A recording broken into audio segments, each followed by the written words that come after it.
So guys आज हम internal security पर डिस्कस करने की कोशिश करेंगे। मेरा नाम दीपक यादव है और हम चीज़ों को स्टार्ट करते हैं। इंटरनल सिक्योरिटी में आने वाले चैलेंजेस जैसे terrorism, naxalism, extremism, cyber crime, organised crime and money laundering. इसी में अगर हम देखें इंटरनल सिक्योरिटी और internal external security are the two broader dimension of the security in any of the countries. तो हम सिक्योरिटी के बारे में डिस्कस करते हैं कि रियलिटी में सिक्योरिटी होती क्या है। सिक्योरिटी एक इंटरनल और एक्सटर्नल फैक्टर में जो लॉ एंड ऑर्डर को मेंटेन करने से होता है, जो कंट्री की sovereignty integral aspect of our constitution को प्रोटेक्ट करने से होता है। It help to protect the overall growth of our citizen and the prosperity. Beside from that, the security also enhances the economical growth, social growth and the cultural growth of any of the countries. History इस बात का सबूत है कि जिस प्रकार empire में internal security और स्टेबिलिटी होती है तो वह एम्पायर विटनेस होता है इकोनॉमिकल डेवलपमेंट का, कल्चरल ग्रोथ का, जैसे कि हम देखें मौर्यन एम्पायर्स और मुगल एम्पायर्स और चोला एम्पायर्स। जैसे कि आज के समय पे अफगानिस्तान, सीरिया, यमन में मुसीबत है due to the security issue. जैसे भारत में इंटरनल सिक्योरिटी को अश्योर किया जाता है मिनिस्ट्री ऑफ होम अफेयर के द्वारा और एक्सटर्नल सिक्योरिटी को अश्योर किया जाता है मिनिस्ट्री ऑफ डिफेंस के द्वारा।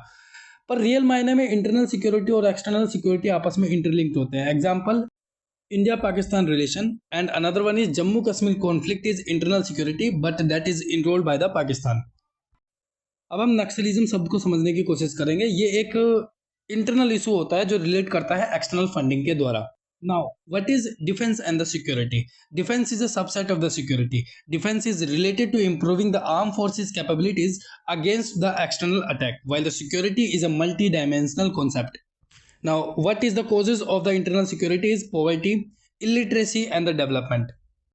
Now, लेफ्ट विंग एक्सट्रीमिज्म को काउंटर करने के लिए सरकार न केवल CRPF, road connectivity, special central assistant और स्किल डेवलपमेंट पर जोर देती है और देश की सिक्योरिटी को इंश्योर करने के लिए प्रिपेयर्डनेस में ऑलमोस्ट हर गवर्नमेंट इंस्टीट्यूशन का कुछ ना कुछ रोल होता है। एग्जाम्पल के लिए diplomacy, international agency like UN and FATF में कॉन्फेडरेशन से ग्लोबल सिक्योरिटी के थ्रेट्स को कम किया जा सकता है। यूनाइटेड नेशन सिक्योरिटी काउंसिल के इंस्टीट्यूशन की मदद से कलेक्टिव सिक्योरिटी को इंश्योर भी किया जा सकता है। तो अब हम कुछ बेसिक कॉन्सेप्ट के बारे में बात करेंगे। इंटरनल सिक्योरिटी को ठीक तरीके से समझने के लिए हमें कुछ पॉइंट्स को समझना बहुत ज़्यादा जरूरी हो जाता है। जैसे कि पहला पॉइंट है टेररिज्म। टेररिज्म एक कॉम्प्लेक्स और कंटेस्टेड इशू है। Despite from the widespread destruction from the terrorism, the internal community has not able to form the consensus on defining it.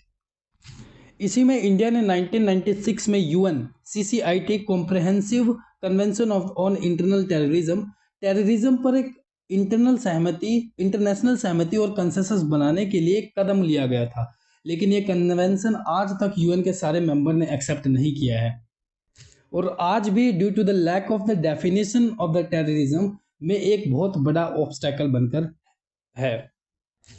Terrorism एक तरीके का एक्ट है जो लोगों में दहशत को फैलाकर उनके अंदर डिस्टेबलाइजेशन को पैदा करना होता है। इसमें टेररिज्म एक आइडियोलॉजी भी हो सकता है, एक स्टेट भी हो सकता है, रिलीजन भी हो सकता है, साइबर और एथनिक्स भी हो सकते हैं।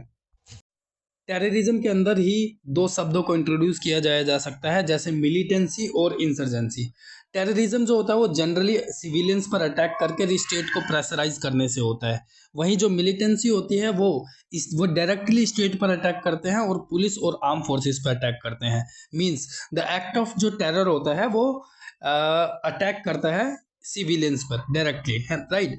अब हम इंसर्जेंसी की बात करते हैं कि इंसर्जेंसी जो होता है वो कुछ लोगों के द्वारा लंबे समय से चलने वाले ऑर्गेनिक आर्म स्ट्रगल को हम इंसर्जेंसी कहते हैं। इंसर्जेंसी के कुछ कॉजेज हो सकते हैं, जैसे आइडियोलॉजिकल, एथनिकल, पॉलिटिकल और लिंग्विस्टिक। इसी इंसर्जेंसी का एक बहुत बड़ा उदाहरण हम देख सकते हैं नागा सेपरेटिज्म को। Here the militancy can exist without external support, but the insurgency need external support to thrive. Terror और मिलिटेंट अटैक कभी कभी होते हैं आफ्टर द लॉन्ग प्लानिंग, लेकिन जो इंसर्जेंसी होती है वो एक कंटिन्यूस स्ट्रगल होता है। इंसर्जेंसी का मोड ऑफ ऑपरेंडी टेररिज्म और मिलिटेंट अटैक दोनों ही हो सकते हैं। आज के टाइम पे इन रियलिटी टेररिज्म, इंसर्जेंसी और मिलिटेंसी के बीच में एक ऑर्गेनिक नेक्सस और लिंकेज देखने को मिलता है, जिसके कारण इनके बीच में जो डिफरेंस है वो सिर्फ बुकीज ही होता है। रियलिटी में इनके बीच में डिफरेंस बता पाना बहुत ज़्यादा टफ हो जाता है। टेररिज्म के बाद एक दूसरा शब्द होता है जिसे हम कहते हैं एक्सट्रीमिज्म। एक्सट्रीमिज्म का मतलब उग्रवाद या चरमपंथ से है। That promote the radical thoughts in our society. Extremism खुद में एक इंटरनल सिक्योरिटी थ्रेट्स क्रिएट नहीं करता, क्योंकि हर तरीके से एक्सट्रीमिस्ट विचारधारा देश की सुरक्षा से रिलेट नहीं होती है। All extremist idea are not illegal because article 19 से दैट कि हर विचार रखने का अधिकार कॉन्स्टिट्यूशन हमें खुद देता है, but with the certain terms and the condition, जैसे public order, unity and the integrity of our country, security of the state. Extremist idea तब खतरनाक हो जाते हैं जब उन्हें ऑर्गेनाइज तरीके से सोसाइटी में स्प्रेड किया जाता है। एक या दो इंडिविजुअल अगर एक्सट्रीमिस्ट आइडिया को सपोर्ट करते हैं तो उससे समाज या देश को बड़ा खतरा नहीं होता, लेकिन जब एक बड़ा ऑर्गेनाइजेशन ऐसे विचारों को फैलाने लगे तो सिक्योरिटी थ्रेट बढ़ जाता है। इसलिए naxalism, religious radicalisation, communalism, extremism idea है जो सिक्योरिटी थ्रेट्स की तरह देखे जा सकते हैं, क्योंकि ये सभी पीस, स्टेबिलिटी और सिक्योरिटी को थ्रेटन करते हैं और इसका स्केल काफ़ी बड़ा हो जाता है। ऐसे एक्सट्रीमिस्ट को वॉयलेंट एक्सट्रीमिज्म भी कहते हैं। आइडिया बैकिंग की अगर हम बात करें तो आइडिया बैकिंग से एक्सट्रीमिज्म और एक्सट्रीमिज्म से टेररिज्म, इंसर्जेंसी और मिलिटेंसी पनपते हैं। Extremism, terrorism, insurgency, militancy etcetera को आइडियोलॉजिकल बैकिंग प्रोवाइड करता है एक्सट्रीमिज्म, और इन एलिमेंट के लिए मोटिवेशन की तरह ये एक्ट करता है, और यह एक ग्रुप की रिक्वायरमेंट में भी मदद करता है। Extremism is the backbone of the internal security challenge. हमने एक्सट्रीमिज्म को समझाते वक्त रेडिकलाइजेशन शब्द का प्रयोग किया, तो अब हम पढ़ते हैं कि रेडिकलाइजेशन क्या होता है। एक सोशल प्रोसेस और साइकोलॉजिकल प्रोसेस जिससे समाज में एक्सट्रीमिस्ट पॉलिटिकल और रिलीजियस आइडिया के प्रति कमिटमेंट को बढ़ाया जाता है। किसी भी थॉट्स का रेडिकलाइजेशन एक वेल थ्रूट ऑर्गेनाइजेशन के थ्रू ही हो सकता है। समाज के वह तबके जिस प्रकार किसी भी प्रकार के अभाव में जीते हैं या किसी भी प्रकार के डिस्क्रिमिनेशन को उन्होंने कभी ना कभी फेस किया होता है, तो वो व्यक्ति रेडिकलाइजेशन होने के प्रति ज़्यादा वल्नरेबल होते हैं। It's mean the kind of absence and the kind of discrimination. इसके अलावा वो इलाके जिनमें डेवलपमेंट की भी कमी होती है वहाँ रेडिकलाइजेशन बहुत तेजी से स्प्रेड हो सकता है as compare to the well developed areas. Radicalisation internal security threat इसलिए क्रिएट करता है क्योंकि इसके चलते समाज में कॉन्फ्लिक्ट और वॉयलेंस बढ़ने के चांसेस बढ़ जाते हैं, और रेडिकलाइज लोग बड़ी आसानी से गुटों का भाग बन जाते हैं और वॉयलेंस को भी प्रमोट करने लगते हैं। रेडिकलाइजेशन के कई तरीके होते हैं। एग्जाम्पल ISI जो इंटरनेट के माध्यम से दुनिया में रेडिकलाइजेशन फैलाने की कोशिश करता है।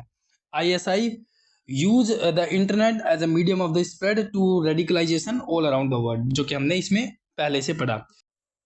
इसके अलावा ओवरग्राउंडेड वर्कर के माध्यम से सिविल सोसाइटी के ऑर्गेनाइजेशन के रूप में ऑपरेट करने वाले फ्रंट ऑर्गेनाइजेशन एक्सेट्रा भी रेडिकलाइजेशन को स्प्रेड कर सकते हैं। अब मेन इस स्ट्रीम ऑर्गेनाइजेशन के बारे में बात कर लेते हैं कि मीडिया के थ्रू सोसाइटी में रेडिकलाइजेशन को स्प्रेड किया जाता है। इसमें रवांडा का रेडियो रवांडा का एग्जाम्पल बहुत इंपॉर्टेंट है, जिसमें रवांडा में हुतू और तुत्सी के बीच कॉन्फ्लिक्ट को इस तरीके से बताया गया कि 1994 में तुत्सी माइनॉरिटी का मासिव जेनोसाइड हुआ था।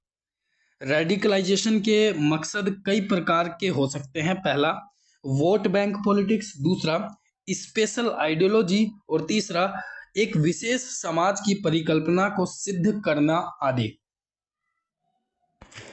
तो यहाँ पर हम देख सकते हैं कि जो इंटरनल सिक्योरिटी का जो इंट्रोडक्शन है वो फिनिश्ड होता है। आगे हम इंटरनल सिक्योरिटी की जो सिचुएशन है हमारे इंडिया में उसके बारे में स्टडी करेंगे।